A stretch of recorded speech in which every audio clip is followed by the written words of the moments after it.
Okay. The U.S.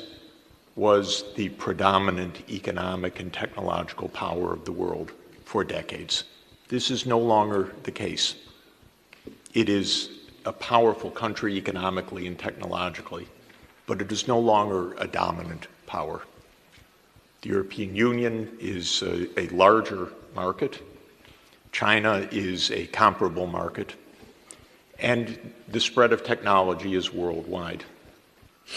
The U.S. is by far the most powerful military country in the world, though it learns war after war that the military can solve no political problems whatsoever. We have 6,000 nuclear warheads, 800 military bases around the world. We are involved in 14 shooting wars right now, have instigated multiple wars. The U.S. is a problem. It became a far more significant problem with Donald Trump. He may or may not be president after November, but the U.S. became vastly more complicated for the world since 2017. These are not polite things to say. Nobody likes to say them, but I want to say them to explain a few things that I think are extremely important. The U.S. has blocked every multilateral initiative of recent years. It is the only country pulling out of the Paris Climate Agreement. It is the only country that pulled out of the JCPOA agreement with Iran. There is not a China-U.S. trade war. There is a U.S. trade war on China. That is different. This was an unpremeditated attack because of China's rising technological capacity. Have no doubt about it. What is this about Huawei or about ZTE or about others? It is because the U.S. realizes that China is gaining massive technological capability in artificial intelligence and other security-related areas because China's talented, smart, minting hundreds of thousands of PhDs every year, and that's how the world works now. There's no monopoly of knowledge. There's no monopoly of talent. This is driving U.S. strategists crazy because U.S. grand strategy is based on primacy. And that's not some fantasy of mine. This is in our documents, our doctrines, one after another. There can be no U.S. primacy in the world anymore that is safe for the world. That's not how the world works anymore, but that is how U.S. policy works. The U.S. is attacking the digital taxation. It has taken tremendous, disastrous cuts to corporate taxation, which is blowing up the worldwide taxation on companies. It has dismembered the WTO. There is no appellate process now. It now claims that it's going to adjudicate exchange rates and put unilateral tariffs against countries that the U.S. alone deems to be manipulating the exchange rate. Well, I know our Treasury, and with all respect, they don't have a clue about how foreign exchange markets work. This is, of course, pure politics, top to bottom. It has nothing to do with anything meritorious other than the idea of temporary advantage in some geopolitical contest and context. Last month, when Iraq said it wanted the U.S. military forces out, if you can imagine, the Treasury said, we will confiscate your foreign exchange reserves at the New York Fed if you persist in pushing our troops out. This is thuggery.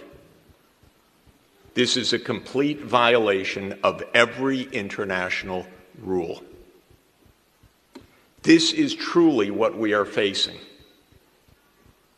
And I'm sorry to say it. It's my country. I'm not very happy to say it.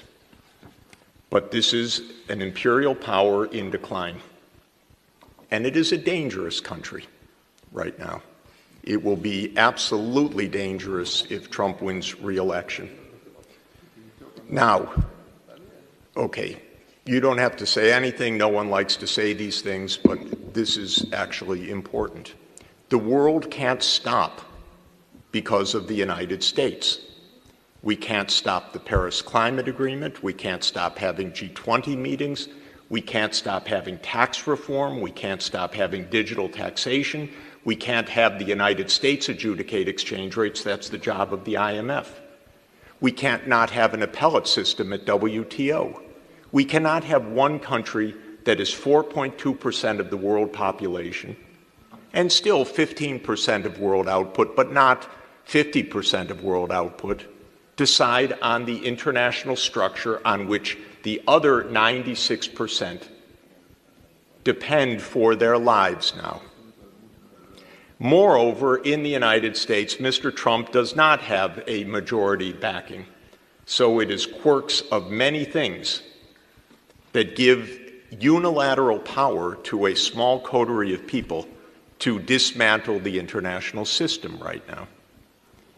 What I would just beg of you who are running the international system, have an open discussion. Don't be cowed by bullying.